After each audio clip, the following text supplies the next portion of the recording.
Hey y'all, welcome back to the Shea Butter Chanel channel. Oh my goodness, I hit the start button and I wasn't necessarily sitting down, but we're gonna work it out. As you can see, I've been out.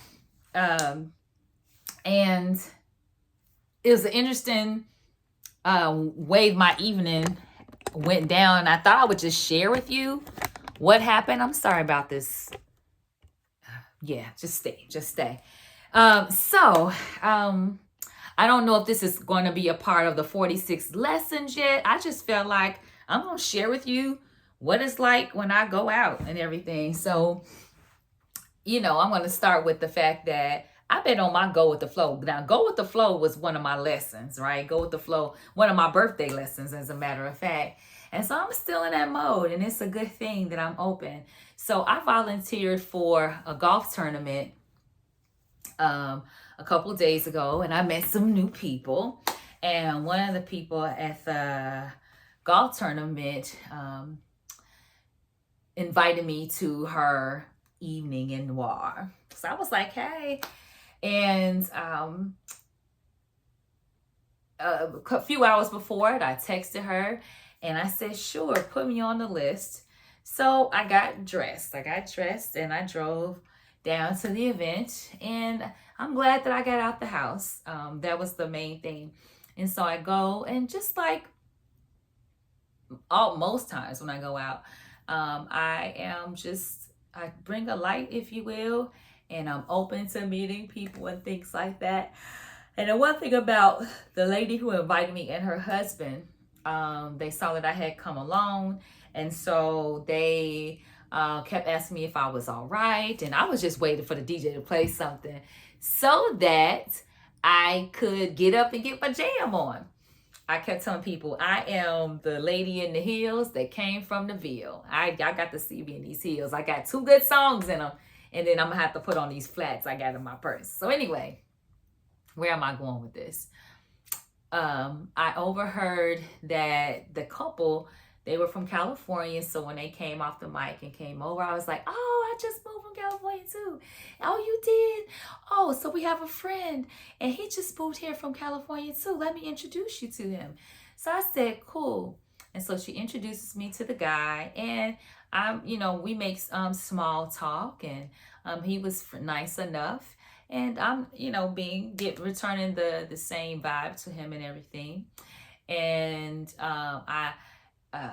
my first impressions with him, he's older than I am, and I wasn't attracted to him. Let me just be honest. I wasn't attracted. He wasn't ugly, but I just wasn't attracted to him like that. But that doesn't mean I can't be friendly to people. And so I did tell him, like, hey, I said, listen, if they play a steppers cut, it's me and you.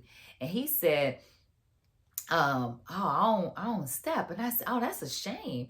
He said, I'm more of a one-on-one kind of guy. And I said, well, what are you talking about? I said, are you fit? Then it dawned on me. I said, well, maybe he doesn't understand what stepping is. I said, no, what I mean is Chicago stepping. See, I'm originally from Chicago. And I said, have you seen it? He said, oh. I said, so he says, no, I don't know how to do that. Oh, I said, oh, what a disappointment. I said, you got your hat on. So I was just making light of it, even though he didn't know how to step. And so I, moved away, went back to my table, sat for a couple more songs. It wasn't doing nothing for me. And then I decided to go to the bar and get me something to drink. And almost immediately, oh goodness, see, bedtime. Almost immediately, he popped up behind me at the bar. And when it was my turn to order, I ordered my drink. And then he says, no, I got that. And I was like, oh, why, thank you. And he said, matter of fact, I got her, I got me, I got the guy behind me. I was like, oh, you're very generous again. Thank you. And so I took my cup, and then I went over to the, oh my gosh, I'm yawning even more. I went over to, they had some light refreshments or whatever. I made sure I got something to nibble on so that the drink didn't hit me. And let me see. He came over to where I was at getting some refreshments. And he just looked me in my eyes and he says, "Oh, you have no idea. This is going to be a good year for you." And I looked, and he said his little line, and then he went over to his table. And so I kind of didn't care, but I was, what to know, but I just said, he's trying to be Mr. Mysterious. I said, well, let me see what this dude is talking about. So I go over to his table and I said, listen, I said, what did you mean by that? He says, oh, you'll find out, but it's your lucky year. I said, okay, I receive it. Thank you for saying that. So I go and I sit down. And throughout the night, for the most part, there was no real interaction at all. Like, for the few songs that I did get up for, it had nothing to do with them. They played quite a bit of line dancing. And I did tried to learn some of them. I apologize for the yawning. My goodness, it's just hitting me all at once. So I'm gonna try to pick up this story. It's getting closer. And then it dawned on me. So they had a nice 2 areas to take pictures, and so the one of them had the name of the event in lights. And so I asked one of the event coordinators, her husband, to take a picture of me. He said, sure. And so I got up. It was just me.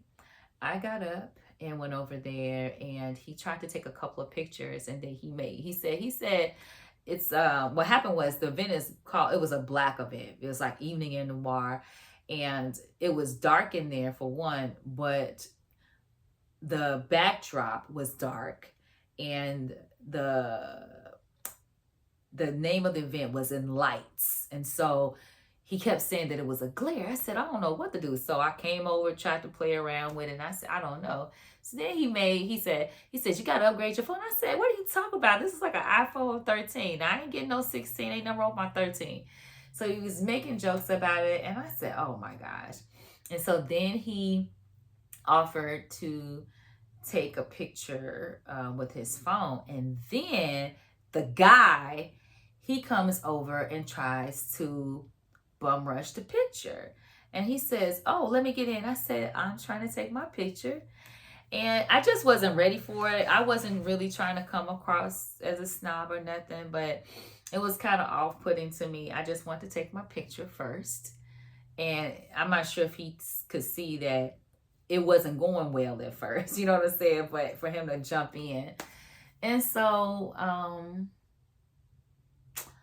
once we got my picture on the other phone, I went away, and he was over there with some fellas taking pictures, I guess. And so towards the very end of the evening, this is how it went. One of the sisters at the table,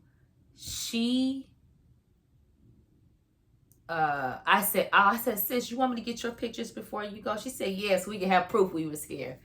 And so I got a picture for her on one wall, and then on another. When we got to the second wall, she saw somebody that she knew, and they were leaving. And so she made a beeline to them, and I stood waiting for her. And then the guy comes over to me. He says, oh, let me get your picture here. And I said, no, I'm all right. And he says, no, I said, no, we finally got one good one on the other wall. I'm good. He said, come on, let me get that picture for you. He wasn't trying to, he just offered to take a picture of me. And I said, no, I'm fine. And at this point, so he finally backs up. He said, all right.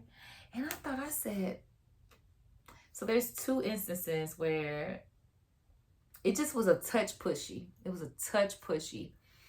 And I was just like, and so the evening concludes. He was nowhere in sight at first until I got closer to the exit door to the outside, and then he appeared. And he said, that's when he said, have a good night, Miss Shanira. And then I said, you too. And then I went and said, yeah, it cleared out pretty early, but I'm glad I got out the house. He let me be. He said nothing else and went on about his business. And when I pulled off, I began to think about it. And if you made it this far to the end, to this part of the video, bless you, because I can see that it's about 10 minutes. So it made me think of some things. I said,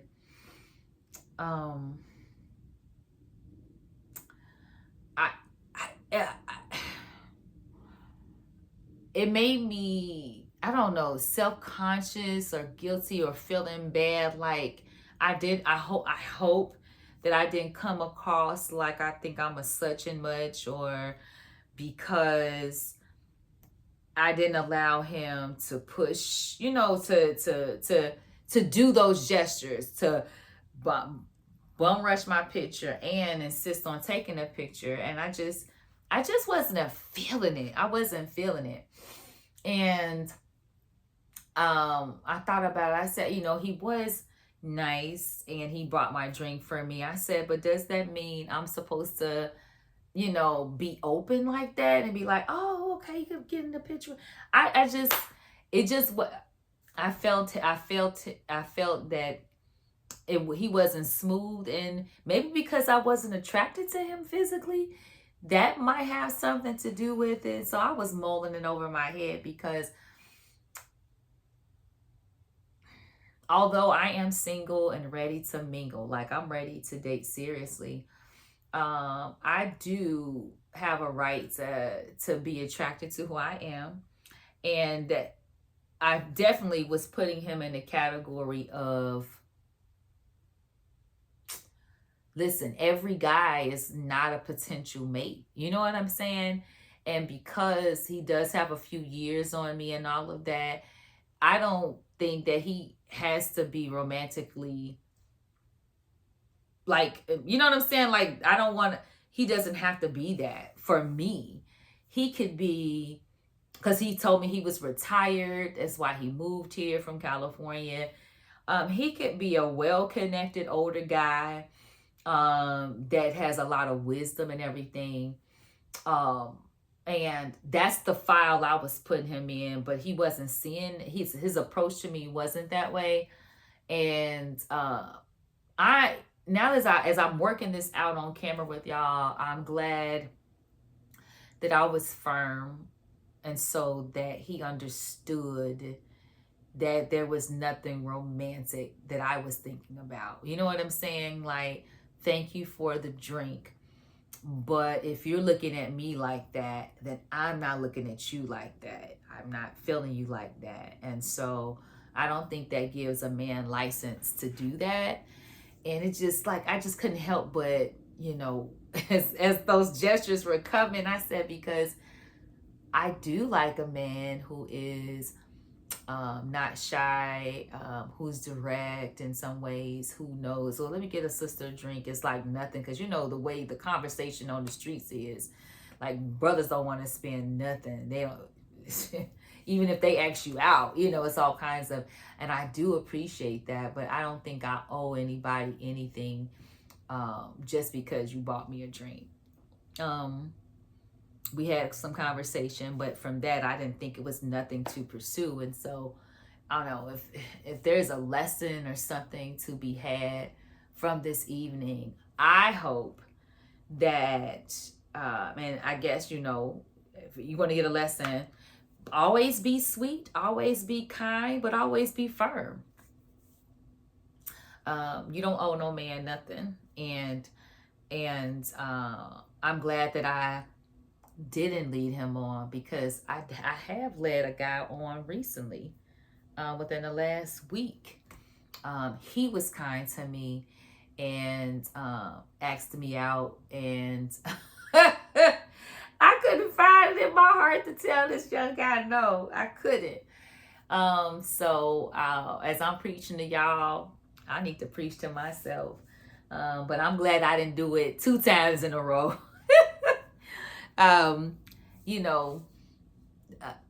Getting attention is nice, being noticed is nice, but I do want to be noticed by somebody that I notice. And there were a lot of couples in the room, and so the ones that were noticeable, they were with their bae, as they should be. So I'm gonna be patient. I'm going to um, continue to go out because that increases my visibility. And as I was rolling back, I cut out of there. The party was supposed to go to 11, but people were wrapping up at 10 o'clock. They were wrapping up, and so I was leaving earlier than planned. And I think that's the DJ's fault, but that's neither here nor there. But as I was rolling back, I was so tempted to go to this rooftop bar at a hotel near me. Y'all know from one of my first videos, I was so tempted to go. And two things held me back. One, the heels that I was wearing with this dress, they like this big. They are sharp. And all I could think of is the walk from the car to the rooftop bar would have been atrocious. And even though I have the cute little fold-'em slippers that you have in the bag, I didn't want to enter the spot in my flats. So they call it vainglorious, but yeah, I'm dolled up, and I don't know when the next time I'm gonna get a chance, because I'm about to have this procedure and my foot gonna be in a boot within the next 3-4 days. So this is Cinderella's last ball for a few weeks or a month probably. And I was so tempted because it was like, man, the night is still young. It took me a while to do these lashes, put this face together, and I'm in the house. I'm in the house before 11. I done held y'all for a minute. I hope y'all got something out of it. I got to de-escalate, something, decompose. I got to come off of it because I got to go to bed. You know what? It's actually okay that I got home a little earlier because I got to go serve at church in the morning. It's Fall Fest time. So maybe I'll start a series called the Single Outside Chronicles. I don't know. Y'all will see me and I'll give y'all a debriefing. Yeah, we're going to call this a debrief, an outside debrief. Yeah. All right. Thanks for working it out. If you didn't sat here and listened to my sleepy debriefing, I hope I'll do better for y'all next time. Good night.